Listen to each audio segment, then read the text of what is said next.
Hello बच्चों, स्वागत है आपका पाई क्लासेज में। आज का टॉपिक बुक 2 क्लास 12 लेसन 1 जनसंख्या वितरण घनत्व वृद्धि और संगठन। ऐसा ही एक चैप्टर हमने बुक 1 में भी किया था, वो विश्व के बारे में किया था, विश्व की जनसंख्या वगैरह। अब हम इसमें भारत की जनसंख्या के बारे में पढ़ेंगे मेनली। तो सबसे पहला टॉपिक इसमें आता है जनसंख्या वितरण। जनसंख्या वितरण का अर्थ है जनसंख्या का फैलाव। भारत में जनसंख्या किस प्रकार फैली हुई है पूरे देश में, पॉपुलेशन डिस्ट्रीब्यूशन। कहता भारत में जनसंख्या के आंकड़े 10 वर्ष में यानी हर 10 वर्ष में इकट्ठे किए जाते हैं। हर 10 वर्ष बाद यहाँ पर जनसंख्या की जनगणना होती है। लास्ट टाइम जब ये 2011 में हुई थी तो उसके बाद 2021 में होनी चाहिए थी, लेकिन कोरोना के कारण ये टाल दी गई है और अभी कब होगी अभी कुछ नहीं पता है। तो भारत में जो पहली जनगणना हुई थी वो हुई थी सन 1872 में अंग्रेज़ों के समय। लेकिन ये जो जनगणना है ये संपूर्ण भारत में नहीं की गई थी, पूरे भारत में ये नहीं हुई थी। भारत की पहली संपूर्ण जनगणना हुई थी 1821 में। ध्यान रखना इस चीज़ को, 1821 में भारत की पहली जनगणना हमारी हुई थी। तो 1872 से लेकर 2011 तक, 2011 में 21 करोड़ लोग थे हमारे यहाँ। जनगणना कितनी बार हो चुकी है भारत में? 15 बार अब तक। यानी आज तक 1872 से लेकर जब पहली बार हुई थी, चाहे वो अपूर्ण हो चाहे कैसी हो, तब से लेकर अब तक 15 बार हो चुकी है। और स्वतंत्र भारत में 7 बार हो चुकी है। स्वतंत्र भारत में पहली बार हुई थी सन 1951 में। 1951 में जनगणना हुई थी पहली बार। ये भी क्वेश्चन बनता है। विश्व में भारत की जनसंख्या की दृष्टि से दूसरा स्थान है, पहला चाइना का है, सब जानते हैं। भारत में सबसे कम जनसंख्या वाला राज्य है सिक्किम। और भारत में सबसे अधिकतम जनसंख्या वाले 10 राज्य हैं, जिसमें से पहले नंबर पर आता है उत्तर प्रदेश। 16.49% इसकी जनसंख्या है। फिर महाराष्ट्र, बिहार, पश्चिम बंगाल, आंध्र प्रदेश, मध्य प्रदेश, या आप याद कर लेना तमिलनाडु, राजस्थान, कर्नाटक और गुजरात। तो पहले नंबर का याद कर लो, 10वें नंबर का याद कर लो। पहले 4 तो आपको याद होने ही चाहिए। पहले उत्तर प्रदेश, महाराष्ट्र, बिहार, पश्चिम बंगाल, ठीक है। फिर बाद में सबसे लास्ट में गुजरात भी है। तो कहता पहले 10 राज्य जो हैं, ये मैंने ऊपर जो बताए हैं, इन 10 राज्यों में भारत की लगभग 76% जनसंख्या रहती है। और बाकी जो बची 24% है, बाकी 18 राज्यों में रहती है। ओके। तो भारत की जनसंख्या 3 महाद्वीप है हमारे, उत्तर अमेरिका, दक्षिण अमेरिका और ओसेनिया, ये 3 महाद्वीप हैं। और इन 3 महाद्वीपों में बहुत सारे हमारे देश हैं। उन सभी देशों की अगर हम जनसंख्या भी मिला लें तब भी भारत की जनसंख्या सबसे ज़्यादा है, इन तीनों महाद्वीपों से ज़्यादा अकेले। आप ये देखो, सिर्फ 100 करोड़ से ऊपर 2 ही देश हैं, एक चाइना और एक इंडिया। और उसके बाद जो तीसरे नंबर पर देश आता है वो अमेरिका आता है, जिसकी 35 करोड़, यानी कि उसकी 50 करोड़ भी नहीं है। कितना गैप है दूसरे और तीसरे के बीच में। तो भारत की जो इतनी बड़ी जनसंख्या है वो भारत के सीमित संसाधन, जो प्राकृतिक संसाधन है हमारे पास, जैसे पानी हुआ, जल हुआ, वनस्पति हुई, पेड़ पौधे हुए, तो ये सीमित हैं। उनका तो एरिया बढ़ नहीं रहा, पानी की जो संख्या बढ़ नहीं रही है, पानी का अमाउंट बढ़ नहीं रहा है। ना भूमि हमारे पास बढ़ रही है, ना पेड़ पौधे हमारे पास बढ़ रहे हैं, वो तो उतने ही है, लेकिन जनसंख्या बढ़ती जा रही है। तो उन सभी पर इस बढ़ती हुई जनसंख्या का दबाव पड़ रहा है, उनका ज़्यादा शोधन हो रहा है, जिसके कारण इस बढ़ती हुई जनसंख्या के कारण देश में सामाजिक और आर्थिक समस्याएं आ रही हैं। आर्थिक समस्याएं क्यों? इतनी बड़ी जनसंख्या को खिलाने पिलाने का, रोज़गार देने की समस्या है। और सामाजिक इस वजह से, क्योंकि जब ज़्यादा जनसंख्या बढ़ती जा रही है, बेरोजगारी बढ़ती जा रही है, तो समाज में चोरी डकैती अपराध की घटनाएं बढ़ती जा रही हैं। तो भारत में जनसंख्या का जो वितरण है वो असमान है। असमान यानी एक जैसा नहीं है। आइए, ये आपको जो बुक में एक चित्र दे रखा है आप इंडिया का, मैं उससे आपको समझाता हूँ। ये देखिए, ये जो एक बिंदु है, ये एक बिंदु, ये समझ लो ये 2 लाख व्यक्ति हैं एक बिंदु। तो आप चित्र के अनुसार देखो, ये जो हमारा एरिया है, ये जहाँ पर मैं एक कलर कर रहा हूँ, देखो यहाँ बिंदु कितने ज़्यादा नज़दीक हैं। तो यहाँ पर जनसंख्या बहुत अधिक मात्रा में रहती है, क्योंकि ये जो क्षेत्र है ये नदियों का क्षेत्र है, यहाँ की मिट्टी उपजाऊ है, समतल मैदान है यहाँ पर, तो यहाँ बहुत ज़्यादा जनसंख्या रहती है।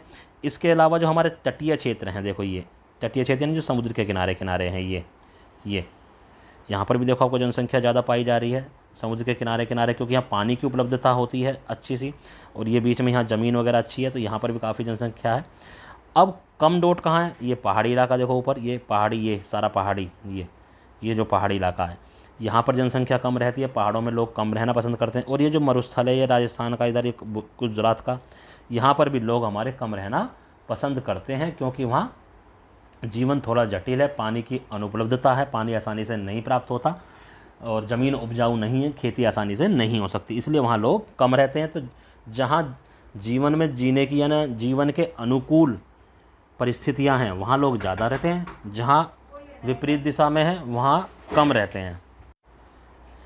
आगे जनसंख्या वितरण को प्रभावित करने वाले कारक, ये जो जनसंख्या कहीं पर ज़्यादा रह रही है कहीं पर कम रह रही है, इसको प्रभावित करने वाले कुछ कारक में जो मैंने अभी ऊपर भी बताए हैं। भौतिक कारक यानी प्राकृतिक कारक जो होते हैं, भूविन्यास, समतल और उपजाऊ भूमि, जहाँ पर समतल और उपजाऊ भूमि होती है वहाँ लोग ज़्यादा रहना पसंद करते हैं। जल उपलब्धता, नदी घाटी वाले क्षेत्र, जहाँ भी मैंने ऊपर कलर करके दिखाया था वहाँ लोग ज़्यादा रहना पसंद करते हैं। जलवायु, और जहाँ का मौसम अच्छा होता है वहाँ भी लोग ज़्यादा रहना पसंद करते हैं। उपरोक्त भौतिक कारक जनसंख्या वितरण को अत्यधिक प्रभावित करते हैं, सबसे ज़्यादा प्रभावित करते हैं तीनों कारण। ऐसे भौतिक कारकों वाले स्थानों पर जनसंख्या अधिक निवास करती है। परिणाम स्वरूप हम देखते हैं भारत के उत्तरी मैदान जो हैं, जहाँ मैंने ज़्यादा कलर करा था, और डेल्टाओं में और तटीय मैदान जो होते हैं वहाँ जनसंख्या अधिक निवास करती है। जबकि प्रायद्वीप उच्च भाग, हिमालयी राज्य जहाँ पर क्या है पहाड़ हैं, और जो ऊंचे भाग हैं उत्तर पूर्वी जो हमारे राज्य हैं वहाँ भी सारे पहाड़ी राज्य हैं। पश्चिम रेगिस्तान, राजस्थान का जो पाकिस्तान से लगता हुआ एरिया, वहाँ से सिर्फ रेत ही रेत है। ऐसी जगह जनसंख्या कम निवास करती है। लेकिन अब हो क्या रहा है, जैसे जैसे समय बीतता जा रहा है, कहता अब टेक्निक यानी टेक्नोलॉजी के विकास के कारण जो विरल जनसंख्या यानी कम जनसंख्या वाले जो क्षेत्र हैं वहाँ भी अब जनसंख्या धीरे धीरे बढ़ने लगी है, क्योंकि टेक्नोलॉजी के विकास की वजह से नहरें बनने लगी हैं, तो कहीं भी पानी पहुँचाना अब आसान होता है। ये एक मैंने सामान्य सा उदाहरण दिया आपको।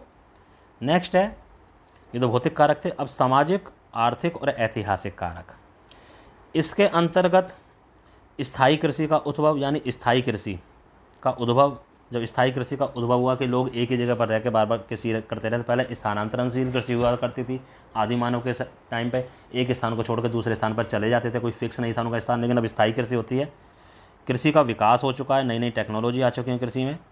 मानव बस्ती के प्रतिरूप, मानवों ने अपनी बस्ती के रूप में रहना शुरू कर दिया। पहले मानव ऐसे ही रह लेता था, कहीं जहाँ उनका मन करा छप्पर डाल लिया। परिवहन, यातायात के साधन हमारे अच्छे हो गए हैं, तो उनका विकास हो गया। रेल, हवाई यात्रा, बस वगैरह बहुत ज़्यादा अच्छे साधन हो गए हैं, मेट्रो वगैरह आ गई हैं। और औद्योगिकरण और नगरीकरण, हमारे उद्योग बढ़ते जा रहे हैं और नगरों की संख्या बढ़ती जा रही है, नगरों में हमारी सुविधाएं ज़्यादा होती जा रही हैं। तो ये सामाजिक क्षेत्र वगैरह में आते हैं।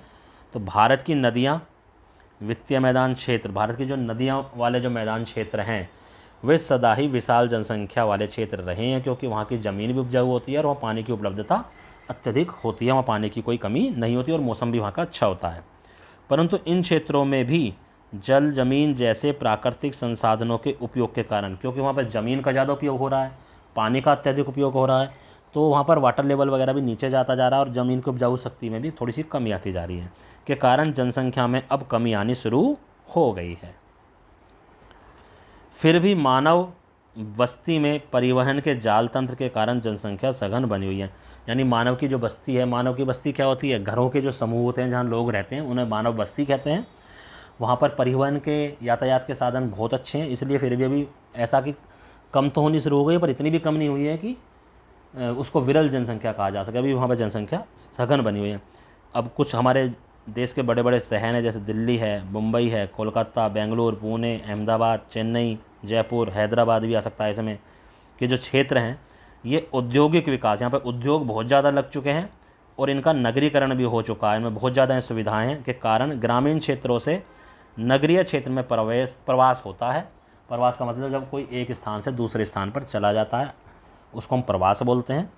तो इसके कारण भी इन बड़े बड़े शहरों में बहुत ज़्यादा जनसंख्या की वृद्धि हो रही है। तो ये हमने आज इतना पढ़ा। आगे देखो और क्या दे रखा है इसमें, जनसंख्या का घनत्व। आइए, घनत्व क्या होता है, जहाँ पर ज़्यादा लोग निवास करते हैं वहाँ घनत्व ज़्यादा होता है, जहाँ कम लोग निवास करते हैं वहाँ जनसंख्या घनत्व कम होता है। कहते हैं प्रति इकाई क्षेत्र में, यानी प्रति इकाई क्षेत्र का मतलब 1 किलोमीटर का अगर हम एरिया सर्कल लगा लें, उसमें रहने वाले व्यक्तियों की संख्या को उस क्षेत्र का जनसंख्या का घनत्व कहते हैं। यानी एक पर्टिकुलर एरिया में कितने लोग हमारे रह रहे हैं, तो ये मेनली 1 वर्ग किलोमीटर के नाम से जाना जाता है। जैसे ये हमारा, इसको वर्ग बना लो या सर्कल से बना लो। अब ये भी 1 किलोमीटर है, इधर से भी 1 किलोमीटर, इधर से भी 1 किलोमीटर, ये हमने एक एरिया बना लिया। अब इसके अंदर कितने लोग रह रहे हैं वो इस एरिया का जनसंख्या घनत्व माना जाएगा। इससे भूमि पर जनसंख्या के स्थानिक वितरण और जमाव की मात्रा, जो जनसंख्या की इस स्थान पर कितनी रह रही है और कितने लोग वहाँ पर रहते हैं, इस चीज़ का पता चलता है। जो जनसंख्या घनत्व का जो फार्मूला एक्चुअल होता है कुल जनसंख्या बटे कुल क्षेत्रफल। किसी भी देश की या ज़िले की या गांव की या शहर की या राज्य की आपको जनसंख्या निकालनी है, तो मान लो किसी गांव की निकालनी है, तो कुल गांव की कुल जनसंख्या और गांव का क्षेत्रफल यानी आकार कितना बड़ा है डिवाइड कर दो, जनसंख्या का घनत्व आपका निकल जाएगा। तो 2011 की जो जनगणना थी उसके अनुसार भारत का जनसंख्या घनत्व था 382 व्यक्ति प्रति वर्ग किलोमीटर, यानी 1 वर्ग किलोमीटर में लगभग 382 लोग भारत में रहते हैं। लेकिन ये भी अलग अलग है, तो पूरे भारत का एवरेज पे निकाल रखा है और भारत में भी अलग अलग जगह का निकालेंगे तो वो भी घटता बढ़ता रहेगा। देखो अब आगे पढ़ते हैं इसमें। जबकि यह घनत्व 1951 में जो पहली जनसंख्या हुई थी, जनगणना हुई थी आज़ाद भारत में, देखो यहाँ पर कुल 117 थी और यहाँ पर कितनी है 382। कितना फ़र्क अब आ चुका है। लगभग 50 वर्षों में इसमें 200 व्यक्ति, यानी कि जब 2001 में हुई थी तो इनमें 200 तो तभी बढ़ गया था, 200 व्यक्ति प्रति किलोमीटर की वृद्धि दर्ज हुई थी। बिहार में जनसंख्या का घनत्व सबसे ज़्यादा है 1102। देखो पूरे भारत का 382 और उसमें से भी बिहार का सबसे ज़्यादा है। हालांकि जनसंख्या सबसे ज़्यादा उत्तर प्रदेश की है, लेकिन उत्तर प्रदेश का घनत्व बिहार से कम है, प्रति व्यक्ति वर्ग किलोमीटर था।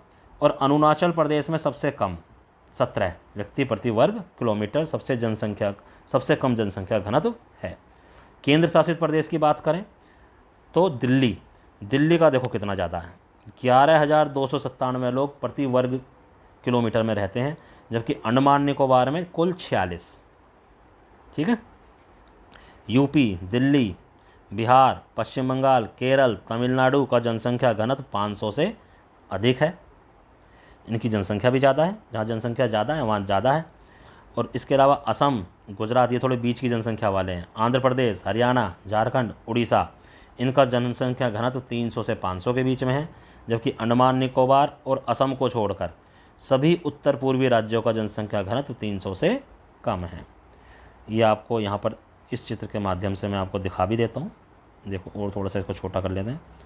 देखो ये जनसंख्या घनत्व दिखा रखा है, जो ये डार्क वाला हमारा कलर आ रहा है ये 1200 से अधिक आ रहा है यहाँ पर जनसंख्या का घनत्व। तो ये कौन कौन से राज्य हैं, 1, 2, ये 3 और इधर ये केरल। तो कौन कौन से, उत्तर प्रदेश, बिहार, पश्चिम बंगाल और ये केरल आ गया इसमें।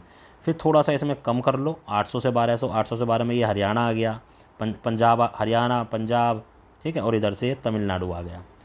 फिर 401 से 800 और थोड़ा सा कम करते चले जाओ, ठीक है। और इसी टाइप से ये सारी जनसंख्या का घनत्व यहाँ पर दिखाया गया, आप इसको आसानी से समझ सकते हैं। कृषि के आधार पर जनसंख्या घनत्व, देखो कृषि के आधार पर कैसे कहता है, इसमें आता है कायिक घनत्व। इसको मैं थोड़ा सा और बड़ा कर लेता हूँ ताकि आपको अच्छे से दिखाई दे। तो कृषि के आधार पर जनसंख्या घनत्व, इसको हम एक तो 2 तरह के घनत्व होते हैं, एक कायिक घनत्व, एक कृषि घनत्व। अब जरा ध्यान देना, कायिक घनत्व में कुल जनसंख्या को कुल कृषि क्षेत्रफल से डिवाइड कर देते हैं। यानी अब ये कुल जनसंख्या है, इसमें हर प्रकार के लोग शामिल हो गए, उसको अगर हम कृषि क्षेत्रफल से डिवाइड करेंगे तो कायिक घनत्व आ गया। और खाली कृषि घनत्व निकालना है तो कुल कृषि जनसंख्या। अब कुल कृषि जनसंख्या क्या होती है अभी नीचे बताऊंगा। कुल कृषि जनसंख्या को अगर हम कुल कृषि वाले क्षेत्रफल से डिवाइड कर दें तो हमारे पास कृषि घनत्व निकल जाता है। और कृषि जो वाली जो जनसंख्या है उसमें आएगा किसान, किसान का परिवार तथा खेत में कार्य करने वाले मजदूरों को गिना जाता है, बाकी किसी को इसमें नहीं गिना जाता है। तो आज की वीडियो में बस हम इतना ही सीखते हैं, बाकी चैप्टर हम अगली आने वाली वीडियोज़ में कवर करेंगे। उम्मीद करता हूँ आपको ये अच्छे से समझ में आया होगा।